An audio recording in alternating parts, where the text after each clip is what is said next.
Nice. Oh, okay. So Xbox just promoted that PUBG is exclusive for Xbox this year. Yeah. Meaning that if it comes in late, Q4, that it'll be good till the end of the year, and then if it's whatever Q1, I'm assuming. So ready to go?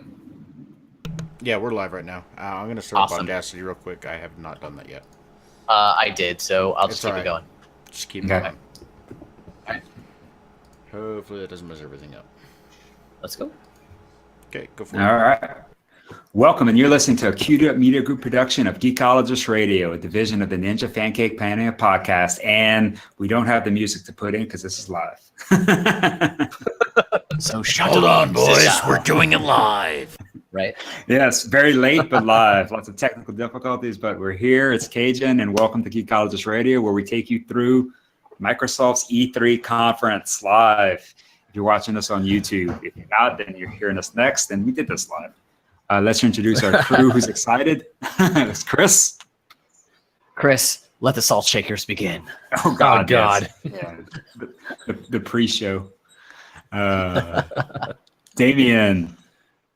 Hey, what's up? I will only be here for a little while tonight just because I have to go into work. But yeah, poo on that. But yeah, I'm excited to be here to talk about some stuff before I have to head in. Fantastic. Nice. And Brandon. What's going on, everybody? All right. So first things first, X gonna give it to you. Yes, it's basically we have one Oh, segment. It's Hype geez. Train. So yeah.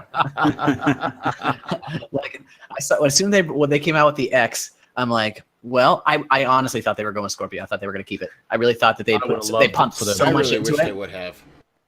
Yeah, X is. I mean, I think it's definitive.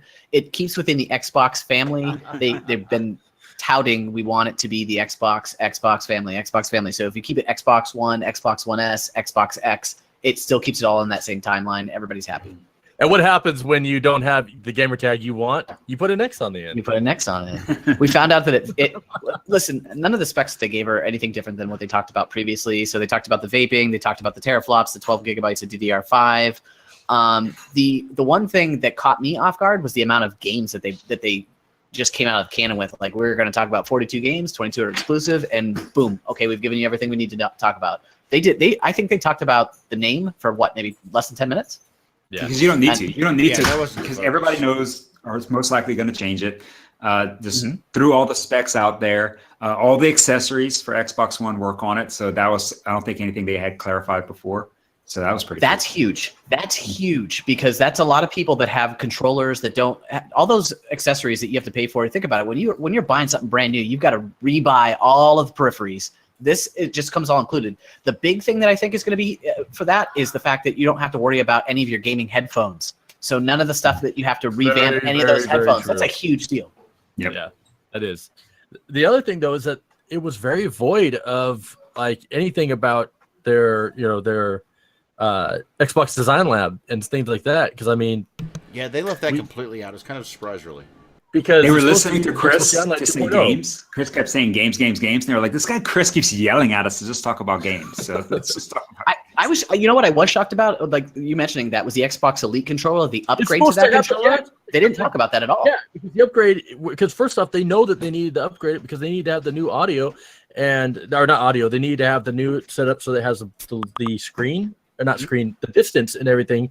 It was supposed to be this kind, at least the minimum was supposed to be the update that's like to this controller where when they add it and then you would have the cover up here, see it's a color. They were supposed to have that for the 2.0. Yeah. And at a minimum. And I mean, I'm thinking now maybe Gamescom is going to be peripheral, is where they're going to start showing the peripherals.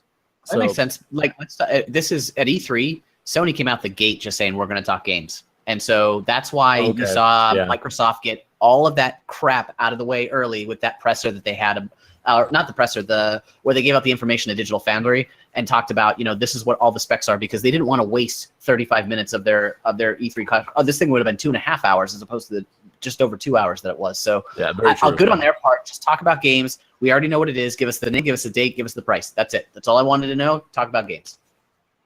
And so they did. And the first game they talked about was Forza. With that was a given though, because what you open it up. You got Forza is easy for them to show. It's low hanging fruit for them to be able to show the graphics and everything else on, and have it all kicked up to high speed. Granted, consoles, it looks amazing. It looks amazing. Yeah, prettiest. You know, always show the prettiest. That's the thing that, like with new consoles, you always show the prettiest thing that you can show. And race car games are the easiest. You know, like you said, lowest hanging fruit. Oh yeah. Mm-hmm. What did you think about the Porsche? Was there a need to bring that Porsche out? I liked it. Actually. It wasn't necessary, but I thought it was a very nice flair, real nice touch to it. Can I say one thing about the presentation about Forza that I thought was amazing? Two female. Yeah.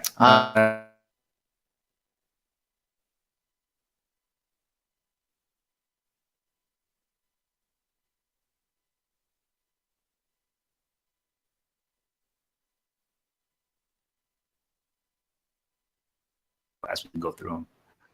As we're going through them too, let's make it pretty clear. There's the word launch exclusive, and then there is console exclusive. Yes. And so it changes. So you have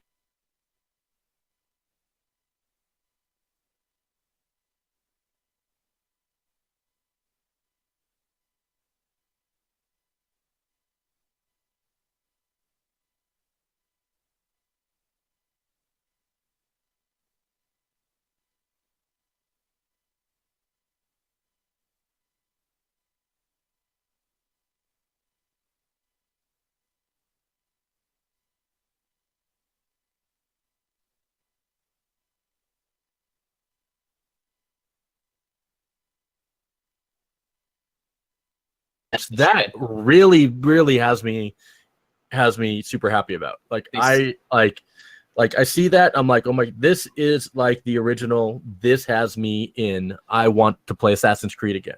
Yeah, they more said they were RPG pushing the elements. RPG upgrade leveling, and that whole customization with the RPG elements. I thought that was very clear when I was watching it.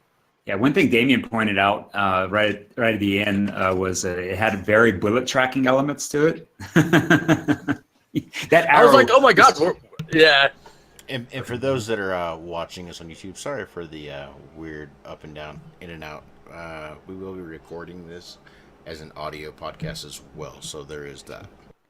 So that bullet tracking, that arrow, when he shot that arrow and then it shot first person and went straight through, that was awesome. Like if that's, if I wonder if that's going to be a cutscene every time you have like a special when I when think you he was shoot it. controlling it. Like I think that was like, it was like like the bullet whipping a la Wanted. Yeah, it's that very Wanted feel of let me curve this arrow because I'm that awesome of a Superman.